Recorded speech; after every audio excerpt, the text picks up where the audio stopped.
Hey everybody, it's Phineas back with another video. Hope you guys are doing well today. As you guys know, this channel is about minimalism, frugal living, simple living, and working less.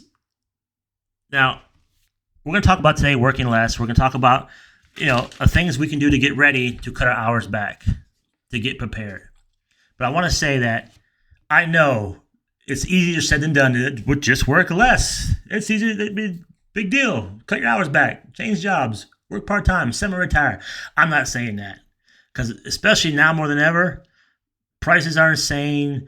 Housing is insane. Electric bills are insane. So I get that. This is just something we're going to talk about because a lot of times it's not about how much we make. It's the stuff we're spending money on. That's the problem. If we can cut out all that nonsense, you'd be surprised how much more money you have left over, and maybe you could work part-time or could semi-retire. So let's go over this list. There's 8 items on this list.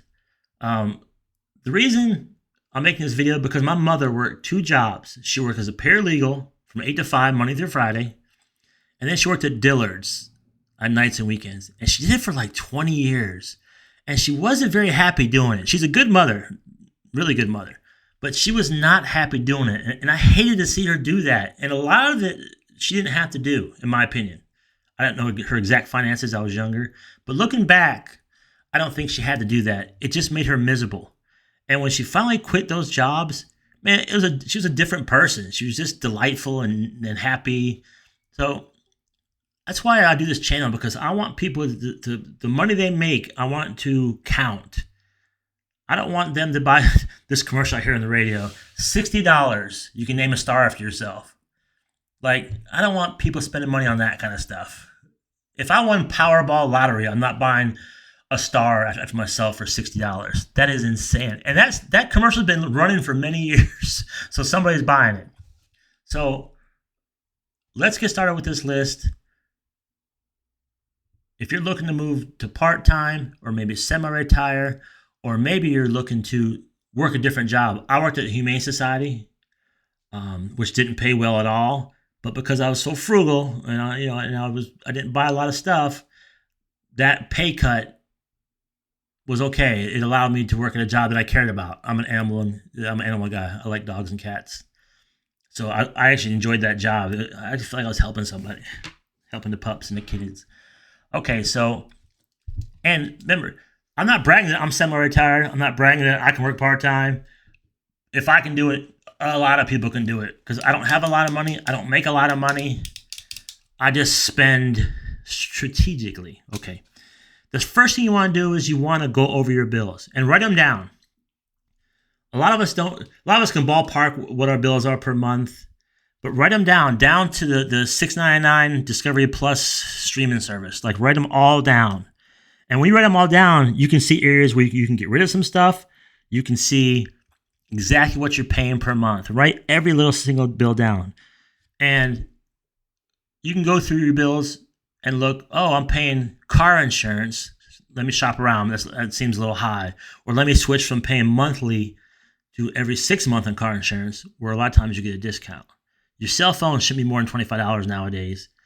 A friend of mine's cell phone bill, she said she pays $124 a month for one cell phone. And we have the same cell phone, a Galaxy something. I don't even know what I have. That's crazy anymore. You don't have to pay anywhere near that. So write down exactly what you have so you know how much you need to make and how much you can trim off the bills to be able to knock down to part-time. Number 2 and 3, they're similar. Check over your car and your house and do any repairs. Example, if you know your car is going to need a couple tires coming up here next couple months, you want to pay for those kind of things while you're still working the full time. You want to get everything prepared to when you cut your hours back, you're going to be making less money. So while you're still making the full-time money, buy your tires, get your oil changed. Get your lawnmower in the shop. Is it broke? Does it need a tune-up? Get everything prepared so when you do knock your hours back, it's less things that can pop up at you. Food and supplies.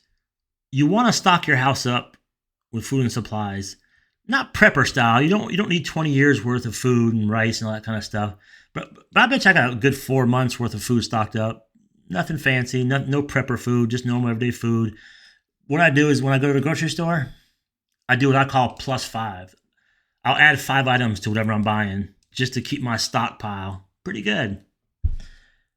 That way, when you are working part-time and say something comes up and you have a low-income month or hot water heater breaks and it's a bad month, you're still good. You got your house in order, your car in order, you got food. So if you have a couple months of low income or you get laid off or you're sick or a hot water heater breaks, you can still eat, your house is still functioning, everything's still going good. Same with not just food, but supplies too. Like I have 2 years worth of toilet paper in that closet behind me. No other reason, just because it's one less thing I have to mess with for a couple of years. It's you don't have to rotate it. It's light, and I just stockpile a couple of years worth. And like I said, it's one less thing I have to worry about for the next couple of years. Clothes. Inventory your clothes. If winter's coming and you don't have a winter jacket, buy it now while you're still working, your full-time hours. Things like that. Don't go out and buy a bunch of clothes just because. But inventory your clothes. If you see some holes in your wardrobe that you're going to have to fill, go ahead and do that while you're working. But be strict with that. A lot of us don't need any clothes. Most of us have plenty of clothes we need. We're probably good there. But you may see a hole. You may need socks. Whatever the hole is in your wardrobe, take care of it now while you're still making the full-time income. All right, 6 and 7 are very important, but these are no-brainers. 6 is debt. Obviously, you don't want to cut your hours back if you're still in debt. You want to take care of that debt. I'm the kind of person that debt stresses me out. I don't like it. I can't stand it. It eats at me. I know I overthink it when I have it. It's a huge piece of mind to get rid of it. It's also kind of fun to chisel it down and see it go down. That's kind of fun too. But it's very important before you cut your hours back, obviously, that you knock out that debt. Now, it might take you a while, but if you start with a plan now and a goal now, it's very achievable to knock your hours back. And number 7, same thing, is savings. You obviously want to have savings for emergencies, for layoffs. The times are tough out there. Who knows what's coming next? Savings is very important. It's peace of mind. Someone said once to me, well, you keep saving. What if you die with that money? I won't know. I'll be dead. And then my sister can enjoy it. That doesn't bother me a bit. If I die with whatever savings I have, that doesn't bother me. I don't care. I won't know. My sister can enjoy it. And then I got a small family. It's just me and my sister. If she dies, that her money goes to the SPCA. So works for me. I'm good with all that. So debt and savings, 2 very important things. That goes without saying. And the last one on the list, because we're talking about being prepared in every ways. If you got pets and kids, I have a cat, little kitty cat. Her name's Baby Love. I probably have 2 years worth of cat litter and cat pads. I use the little pellets, cat litter pellets, and then a tray the pad pulls out. I probably have 2 years worth of those stocked up and ready to go. The little kitty cat's a little expensive little thing, but I love her, so I don't care. But it's good to have a stockpile. Oh, and I keep a stockpile of cat food too. You can't stockpile too much cat food because you don't want to give her stale cat food.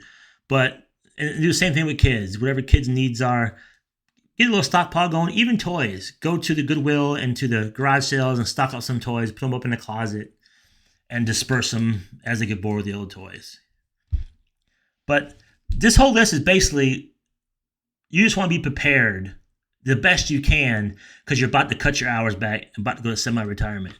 And this list, the main purpose of this list is just peace of mind. Peace of mind is priceless. When you get t-shirts, peace of mind is priceless. Because it is, man. You can't put a price on peace of mind. If you're going to work less hours and you can knock these out and have this, be prepared as possible, there's always going to be things that pop up.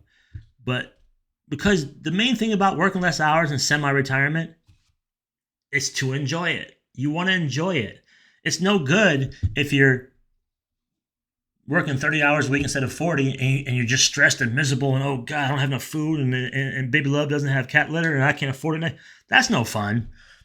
This is about being prepared no matter what age you are, because and put a goal on it if you want it. Say, hey, starting January 1st, I'm cutting my hours back. So now, from now to January 1st, you start implementing these things on this list and just get prepared.